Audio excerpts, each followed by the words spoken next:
Quel temps, je vous jure! Ça fait 8 mois qu'il pleut. 12 degrés un 1er juin. Pas moyen de tourner mes nouveaux projets où je voudrais faire chanter les couleurs. Ma caméra s'ennuie dans son tiroir. Heureusement, ce matin, nous sommes invités par Blackland Rockin' K-Roller, que nous avions rencontré samedi passé à la Block Party Place Verte, pour assister à un match de roller derby. Les jeunes de l'équipe junior de Blackland Rockin' K-Rollers font face à une équipe composite. Match tout à fait amical, comme le prouve le tableau marquoire qui affiche non pas visiteurs ni invités, mais friends.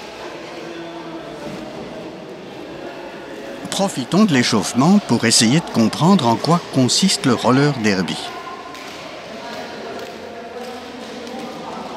Tout va se dérouler comme sur des roulettes, me direz-vous. Ça, vous l'aviez compris. Mais derby. Dans un match de roller derby, vous allez avoir 2 équipes de 5 joueurs qui vont s'affronter. Okay. Dans les 5 joueurs, il y en a un qui a une étoile sur le casque. Okay. C'est lui qui va marquer les points. Okay. Et les 4 autres vont bloquer le joueur adverse, bien sûr. Okay. Donc, on va avoir 10 joueurs sur le track. Tout le monde va se pousser, va se bousculer. Et les 2 qui ont l'étoile vont faire la course. Et chaque fois qu'ils vont dépasser l'adversaire, ils vont marquer un point par joueur qu'ils dépassent. Okay. Et le but, c'est de les retenir pour empêcher de se faire dépasser trop souvent. Okay. Ça dure 2 minutes, c'est très intensif pendant les 2 minutes. Et puis il y a 30 secondes de pause où on échange les joueurs et puis ça redémarre pour 2 minutes. Et c'est 2 fois une demi-heure après. Okay. Alors, il y a toute une série de règles qui font qu'on ne peut pas utiliser les mains. Par exemple, je ne peux pas avec mes mains attraper le joueur adverse et le pousser sur le côté. Je peux le faire avec mes coéquipiers mais pas avec les adversaires. Je ne peux pas les retenir. Je ne peux pas faire des croche-pieds. Je ne peux pas taper avec ma tête ou je ne peux pas taper dans la tête de quelqu'un. Donc c'est d'un point de vue sécurité. Je ne peux pas taper dans le dos de quelqu'un. Par contre, moi, je peux lui montrer mon dos pour lui dire tu ne passes pas par là. Voilà, c'est l'essentiel. Nous pouvons commencer.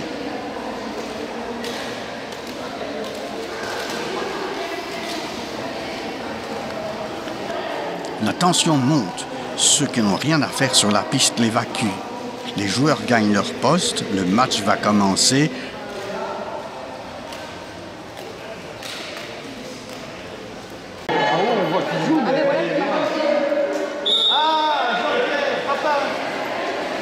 C'est parti, roulez jeunesse.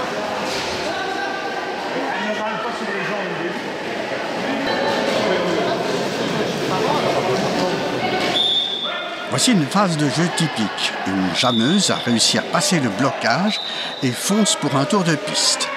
Elle est accompagnée d'une arbitre à roulette qui va communiquer les points aux arbitres de table. Vous verrez tout à l'heure, l'arbitrage du roller derby n'est pas une mince affaire et presque aussi sportif que le jeu. Dans les 2 équipes, ils ne sont plus que 3 pour bloquer, un des leurs est en prison.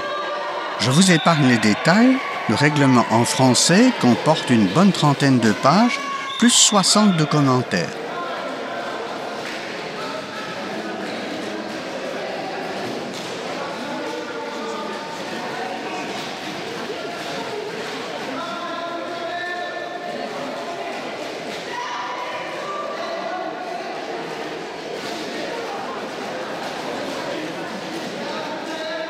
Aïe, ça ne va pas trop bien pour les jeunes. L'expérience prime sur la fougue, semble-t-il.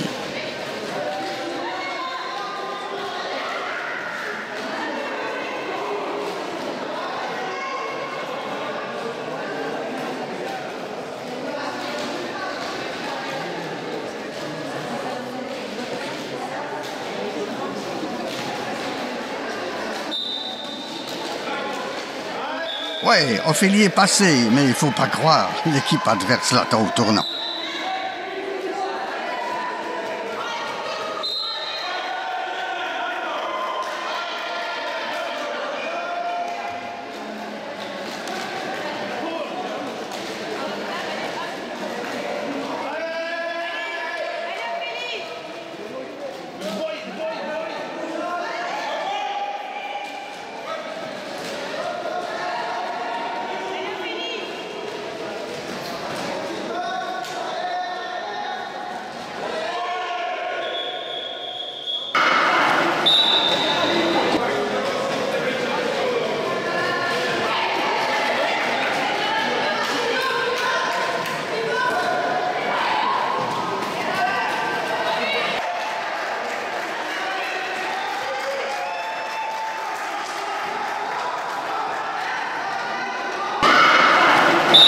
Ici, une faute vient d'être commise. Les fautes volontaires ou involontaires sont fréquentes. Vous vous en doutez, arbitrer un match de roller derby nécessite une vigilance de tous les instants. Généralement, au niveau de l'arbitrage, on a besoin de beaucoup de personnel parce que le jeu est très intense. Il faut qu'il reste sécurisé, donc on a besoin d'avoir des yeux partout. Et le problème, c'est que justement, savoir ses yeux partout, on a besoin d'être beaucoup. Et il me semble qu'il y a beaucoup de fautes, non? Il y a beaucoup de fautes, mais ici, ça reste tout à fait normal. Il faut savoir qu'un joueur peut faire jusqu'à maximum 7 fautes sur un match. Donc, voilà, ça reste dans l'ensemble normal. Il y a des fautes qui sont évitables, mais il y en a qui ne sont pas évitables. Il y a de temps en temps des fautes qui ne sont pas faites exprès. Généralement, les fautes ne sont pas faites exprès, mais il y a des fautes qui, normalement, doivent être évitables et d'autres qui ne le sont pas. Alors, tout à l'heure, j'ai vu deux joueurs s'échanger l'étoile. C'est autorisé, ça? C'est une stratégie de match, justement. C'est quand le joueur qui a le bonnet sur le jammer, quand il a l'étoile sur sa tête et qui n'arrive pas à passer ou qu'il est fatigué, il peut donner son bonnet à l'autre joueur qui a la ligne sur son casque. C'est ce qu'on appelle le pivot. Donc c'est le seul point de règlement où on autorise ce passage entre ces deux joueurs.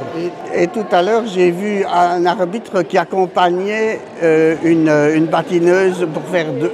Ici à l'intérieur, et c'est pour ça qu'on a besoin de beaucoup d'arbitres, vous avez 2 arbitres à l'intérieur qui gèrent le jeu. Donc généralement, vous me voyez crier parce que je suis là au milieu. Je gère l'ensemble du jeu. Vous avez 2 jammer refs qu'on appelle ça. Ce sont chaque fois des refs qui vont accompagner le joueur qui met les points. Ce sont ces refs-là qui vont donner les points à la table d'arbitrage pour pouvoir les noter au fur et à mesure. Ils vont surveiller ce joueur-là au niveau faute et surtout au niveau points. C'est leur principal devoir. Et alors en extérieur, vous avez 3 autres arbitres qui sont là pour voir aussi l'ensemble du jeu et regarder l'ensemble des fautes pour voir si on ne sort pas en extérieur. Parce que c'est très difficile quand on est à l'intérieur de voir ce qui se passe dehors. Ah oui, c'est pas évident. Et c'est pour ça qu'on doit être beaucoup. Maintenant, à côté de ça, il y a 7 arbitres en patin. Mais on a aussi ce qu'on appelle les NSO, les arbitres qui ne sont pas en patin. Vous en avez 3 qui sont en penalty box pour les temps de prison. Vous en avez 3 qui sont à la table d'arbitrage pour noter les points et l'affichage. Et alors vous en avez 2 ici à l'intérieur qui notent les fautes et l'ensemble du jeu. Tout le jeu peut se rejouer sur papier. Il n'y a pas que les arbitres qui sont nécessaires. Il faut réparer la piste.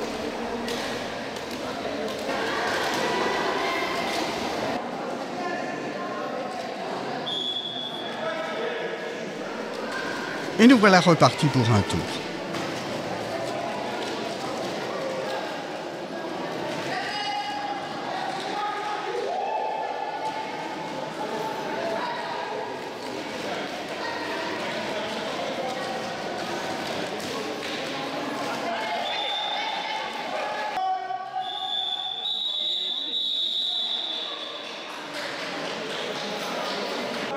Oh, ça va mal pour les mauvaises mines. Profitons de la présence de notre confrère et nouvel ami Laurent, qui couvre le match avec 2 appareils à la fois, tout en assurant le commentaire. Merci Laurent. Ah si, elle est passée. De l'autre côté, on a... Ah, mais elle se retrouve en prison. Pas de mais qui chute, il se retrouve dans la zone centrale et revient en arrière. Attention, et c'est fin de jeu. Ça y est, percée de Caméa. Allez, vas-y, c'est parfait. Hop là.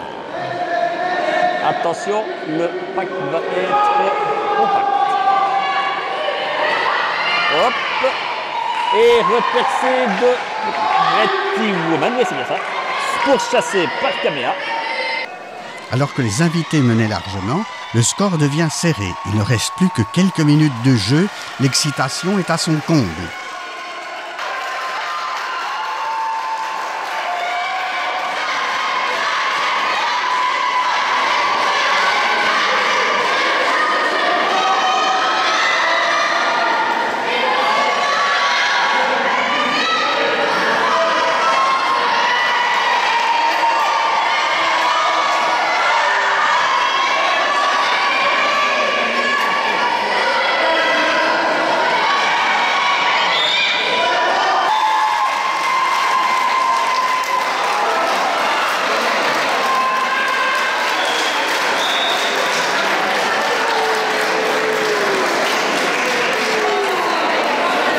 Ce ne sera pas pour cette fois pour les mauvaises mines, mais tout se termine dans la bonne humeur.